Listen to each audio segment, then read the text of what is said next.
மகாத்மா காந்தி அஹிம்சையின் ஒளிவிளக்கு. மகாத்மா காந்தி இந்தியாவின் தேசத்தந்தை என போற்றப்படும் மோகன்தாஸ் கரம்சந்த் காந்தி அஹிம்சை, உண்மை மற்றும் தன்னிறைவு மூலம் உலகில் தனக்கென்ற முத்திரை பதித்தார். அவரது வாழ்க்கை மனித நேயத்தின் ஒரு சான்றாகவும் ஒடுக்கப்பட்ட மக்களுக்கான வழிகாட்டியாகவும் திகழ்கிறது. காந்தியடிகள் அவர்களின் பிறப்பு மற்றும் ஆரம்ப வாழ்க்கை. மகாத்மா காந்தி 1869 அக்டோபர் 2 குஜராத்தின் போர்பந்தரில் பிறந்தார். அவரது தந்தை கரம்சந்த் ஒரு ராஜ்யத்தின் திவானாக இருந்தார். தாய் புடலிபாய் பக்தி, எளிமை மற்றும் பணிவில் தலை சிறந்தவர். காந்தியின் இளமை வாழ்க்கையில் இராமாயணம், மகாபாரதம் போன்ற மத இலக்கியங்கள் பெரும் தாக்கத்தை ஏற்படுத்தின. காந்தியடிகள் அவர்களின் இங்கிலாந்து பயணம். 1888 காந்தி அவர்கள் தனது சட்டக்கல்விக்காக இங்கிலாந்து செல்வதற்கான உறுதியுடன் புதுமை வாழ்க்கையை தொடங்கினார்.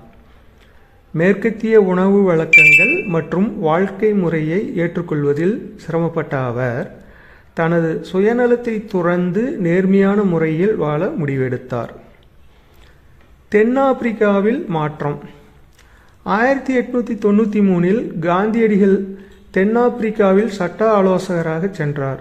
அங்கு நடந்த பீட்டர் மாரிட்ஸ்பர்க் ரயில் வழக்கை அடுத்து அவர் இனவெறிக்கு எதிராக குரல் கொடுக்க முடிவெடுத்தார். 1906 ஒட்டோபியா சட்டத்திற்கு எதிராக முதல் சத்தியாகிரகம் நடத்தினார். இந்தியா திரும்பிய பின் காந்தியடிகளின் சுதந்திரத்தில் காந்தியடிகளின் பங்கு.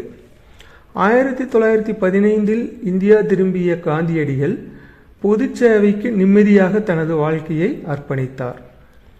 1917 சம்பரன் சத்தியாகிரகம் மூலம் விவசாயிகளின் பிரச்சனைகளை கண்டறிந்து சுட்டிக்காட்டினார். 1919 ரவுலட் சட்டத்திற்கு எதிராக அவரின் போராட்டம் பொதுமக்களின் ஆதரவை பெற்றது. சுதந்திர இயக்கத்தின் உச்ச நிலைகள். 1920 நிலையற்ற ஒத்துழைப்பு இயக்கம் மற்றும் 1930 உப்பு சத்தியாகிரகம் இந்திய விடுதலையின் முக்கிய அம்சங்களாக மாறின. காந்தியடிகளின் உழைப்பு 1942 குவிட் இந்தியா இயக்கத்தின் மூலம் புதிய சகாப்தத்தை உருவாக்கியது. தன்னிறைவு மற்றும் கிராமிய வாழ்வு. காந்தியடிகள் தனது தன்னிறைவு கொள்கையை கைத்தறி மூலம் செயல்படுத்தினார். கிராம மக்கள் சுயமாக வாழ தகுதி பெற வேண்டும் என்று எடுத்து கூறினார்.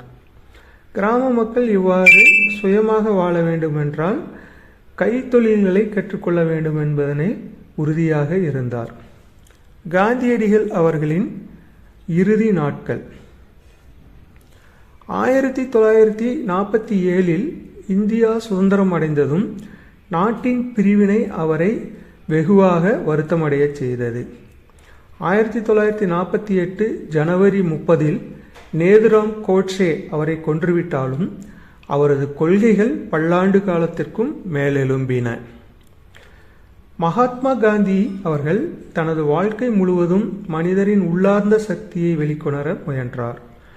அவரின் கொள்கைகள் இன்றும் சர்வதேச அளவில் அங்கீகாரம் பெற்றுள்ளன.